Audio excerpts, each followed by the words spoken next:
Hello everyone, আজকে তোমাদের সাথে যে ব্লগটা শেয়ার করব এই ব্লগটা জানো তো লক্ষ্মী পুজোর দিনের ব্লগ।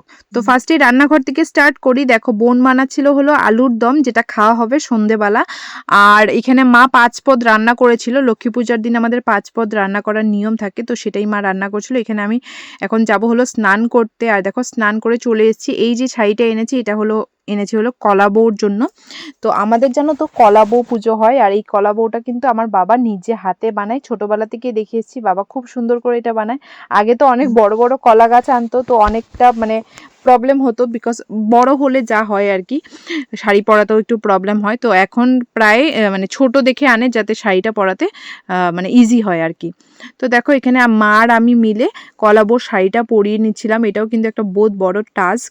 আই থিঙ্ক অনেকেরই কলা বউ মানে পুজো হয় লক্ষ্মী পুজোর দিন, বা দুর্গা পুজোর সময়ও দেখবে প্রত্যেক মণ্ডপে কলা বউ পুজো হয়। যাই হোক, দেখো এখানে শাড়িটা পরিয়ে নিয়েছিলাম, মোটামুটি ঠিকঠাকই পরিয়েছিলাম। আগে তো যখন ঠাকুমা ছিল, ঠাকুমা অনেকটা হেল্প করতো, তো এখন ঠাকুমাকে মিস করি। আর এখানে দেখো কলা বউ কিন্তু সাজানো কমপ্লিট। এখানে আলপনা বোন অল্প দিয়ে দিয়েছে ফেব্রিক দিয়ে, আর বাকিটা মা দেবে, যেটা চালের গুঁড়ি দিয়ে যেটা নিয়ম রয়েছে, তো বাকিটা মা দেবে। আর আজকে জানো তো আমাদের লুচি অ্যান্ড হালুয়া বানানোর নিয়ম রয়েছে।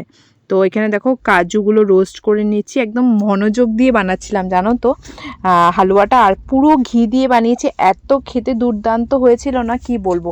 জন্মাষ্টমীর সময় আমি হালুয়া বানিয়েছিলাম, আর জানো তো কোয়ান্টিটিতে কম হয়ে গেছিলো, বাট এত টেস্টি হয়েছিল কি বলবো।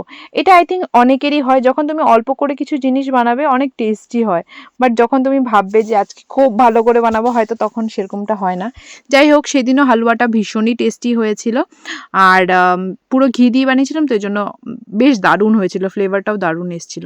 তো আমার দেখো হালুয়া বানানো কিন্তু আমার কমপ্লিট। আর লুচি বানাবো, যার জন্য আমি ময়দাটা আগে থেকেই মেখে রেখেছি। একটু একটু সময় যদি মেখে রাখো, লুচিগুলো ভীষণ সুন্দর ফুলে। তো দেখো আমার হালুয়া তো কমপ্লিট। এখন ময়দা দেখো লুচি বেলে নিয়েছি, এখন পরপর করে ভেজে দেব। জানো তো আমাদের একটা নিয়ম রয়েছে, যেটা আমার একদম ভালো লাগে না। আমাদের জানো লক্ষ্মী পুজোর দিন আমরা প্রসাদ খেতে পারি না, মানে আমাদের বাড়ির নিয়ম অনুযায়ী, মানে ঠাকুরের সামনে ভোগটা দিলে পরে লক্ষ্মী পূজার জন্যই আর কি। এটা বাকি সব পুজোর প্রসাদ কিন্তু আমরা মানে পুজো শেষ হয়ে গেলে প্রসাদ নিতে পারি, বাট ওই লক্ষ্মী পূজার প্রসাদটাই জানি না কেন এরকম হয়। মানে পুরো রাত্র প্রসাদটা থাকে ঠাকুরের সামনে, অ্যান্ড পরের দিন যখন কলা বউটা বিসর্জন দিয়ে আসে, তারপরেই আমরা প্রসাদ নিতে পারি। ততক্ষণে ফল টলগুলো অনেকটা খারাপই হয়ে যায়, তো মানে খুব একটা প্রসাদ সেখান থেকে মানে অল্প অল্প করে নেওয়া হয়, আর পরের দিন ওরকম প্রসাদ কাউকে দেওয়াও যায় না। তো ওইটাই আর কি, মানে তখন যদি প্রসাদটা খেতে পারতাম তো ওটা ভালো লাগতো।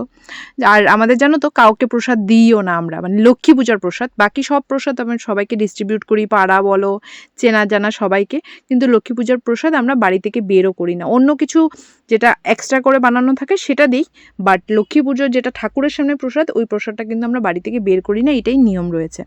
এখানে দেখো আমরা এই সমস্ত কিছু কিন্তু আগে বানিয়ে রেখেছিলাম একদিন, মানে স্নান দান করে। তো এগুলোও কিন্তু আমি সাজিয়ে দিচ্ছি।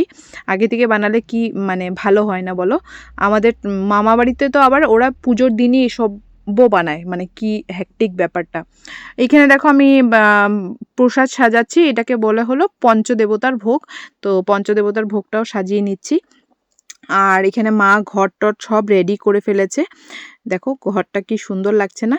আর জানো তো আমাদের না সরা পূজা হয়। এই যে হলো আমাদের ফটো না, মূর্তি না, সরা পূজা হয়। মানে ছোটবেলা থেকে দেখে এসেছি ঠিক এরকমভাবেই। মানে সরারও অনেক মানে কি নিয়ম আছে, মানে এই ঠাকুরটা এখানে থাকতে হবে, এই ঠাকুরটা এখানে থাকতে হবে। যাই হোক, দেখো পুরোহিত মশাই কিন্তু একদম অন টাইম এসে পড়েছে পুজো করতে। মানে যেরকম টাইমে বলছে, মানে পুরো ডট, মানে বলছিল 6:30, পুরো 6:30টার সময় এসছে জানো তো, একদম মানে এবারে কোনো প্রবলেম হয়নি। অনেকবার তো এরকম হয় যে পুরোহিত মশাই আসে না, মা উপাস করে বসে থাকে, মাথা ঘোরায়, কি যে অবস্থা। যাই হোক, পুজো কিন্তু ভীষণ টাইম লাগিয়ে করেছে, অনেক সুন্দরভাবে পুজো হয়েছে। আর এখানে এখন আরতি হচ্ছে। আর তারপরে পুজো কমপ্লিট হয়ে গেলে আমাদের একটা নিয়ম রয়েছে যে সারা রাত্র আমাদের এই প্রদীপটা জ্বলে। আর এখানে দেখো এখন আমরা 3জন মিলে অঞ্জলি নিয়ে নিয়েছি। যাই হোক, ব্লগটা কেমন লেগেছে জানিও, যদি ভালো লেগে থাকে ডু লাইক শেয়ার, অ্যান্ড পরে দেখা হবে অন্য কোনো ব্লগে।